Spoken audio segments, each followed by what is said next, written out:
মা অসুস্থ না? আরে আমার মা না, তোর মা। তোর মা অসুস্থ হয়ে গেছে, আর আমার মা তোর মা দিয়া তো কোনো কথা না। মা তো মাই হয় না।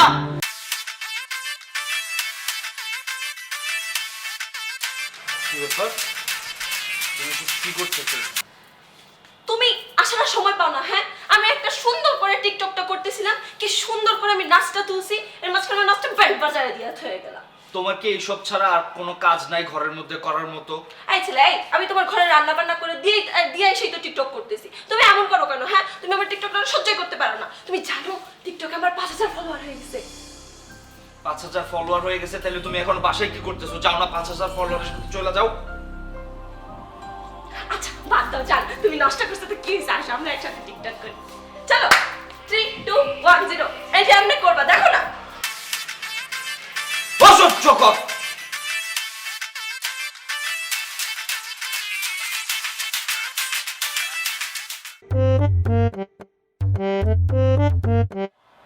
কি গো? ওই আমি তোমার মেরে বসে আছো কেন? কি হইছে? আমার জামাইটার কি আজকে মন খারাপ? আচ্ছা, তুমি কি জন্মের পর থেকে এভাবে কথা বলছো? মনে তো হয় না। তোমার ফ্যামিলি তো তোমার এই শিক্ষা টিক্ষা দিছে। তোমার যন্ত্রণায় আমার জীবন শেষ হয়ে গেছে। আমি এখন বাইচে আছি না, কিন্তু আমার মনে হইতেছে যে না, আমি নাই, আমি ভূত, মারা গেছি। তোমার যন্ত্রণার ঠেলায় আমি আরো অনেক আগেই মারা গেছি। এখন আমার ভূত এই সমাজের মধ্যে, এই ঘরের মধ্যে ঘুরে বেড়াইতেছে। স্বামী, তোমার কি হয়েছে স্বামী? তুমি এমন কেন করছো আমার সাথে? তোমার কাছে মাপ চাই, আমি আল্লাহর ওয়াস্তে মাপ চাই। তুমি একটু স্বাভাবিক মানুষের মতো কথা বলো। আমার অফিসের কলিগেরও তো বউ আছে, সবাইরই তো দেখি। এমন বউ আমার মনে এই পৃথিবীর মধ্যে কারো নাই। কিন্তু দেখতে অনেক সুন্দর না? মনটার একটু সুন্দর করো, ব্যবহারটা একটু সুন্দর করো না। কথা মানুষের মতো কও, রোবটের মতো, এমন জিনপুরের মতো কথা কও কেন?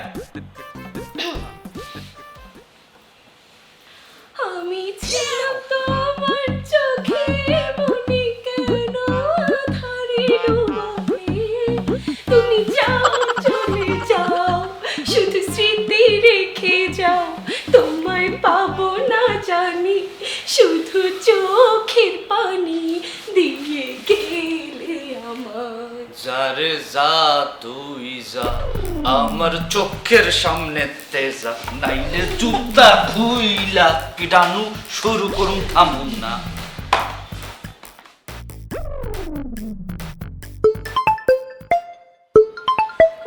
টিকটকের মাঝে কেন ফোন দেয়? হ্যালো, এই শোনো না, মা না হঠাৎ করে অসুস্থ হয়ে গেছে। এখন আমি একা নিয়ে যাচ্ছি মাকে হসপিটালে। তুমি একটু তাড়াতাড়ি চলে আসো তো। আচ্ছা মা অসুস্থ? আচ্ছা তুমি হাসপাতালে নিয়ে যাও, আমি আসতেছি। হ্যাঁ আচ্ছা আচ্ছা, ঠিক আছে। ঠিক আছে। ধ্যাৎ, মুডটাই নষ্ট করে দেয়।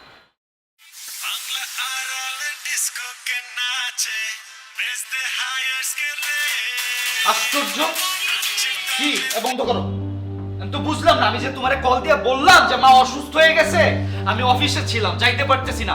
তারপর ওখান থেকে আমি মারে হসপিটালে ভর্তি করছি যে একা একা। তোমারে কল দিয়ে বলছি যাইতে, যাও নাই কেন? তুমি তো সুস্থ, অসুস্থ তো না, পাগল হয়ে গেছো, এখনো যাও নাই যে? উফ, তুমি এরকম রাগারাগি করতেছো কেন? আমি তো তখনই তোমাকে বললাম যে আমি বিকালবেলা যেয়ে তোমার আম্মাকে দেখে আসবো আর একটা টিকটকও করে আসবো। জানো আমি না মার সাথে টিকটক করার জন্য একটা স্যাড সংও রেডি করে রাখছি। আমার মা অসুস্থ না? আরে আমার মা না, তোর মা।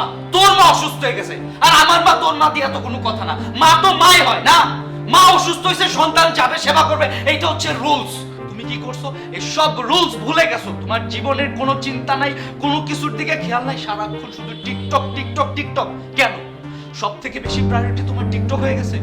আরে তুমি তো ভুলে গেছো যে সন্তান হিসেবে মায়ের প্রতি তোমার একটা দায়িত্ব আছে, এই ঘরের স্ত্রী হিসেবে এই ঘরের প্রতি তোমার একটা দায়িত্ব আছে। না, সবকিছু ভুলে সারাক্ষণ টিকটক নিয়ে আসো। Just shame on you, shame on you. আরে আমিও তো অপদার্থ।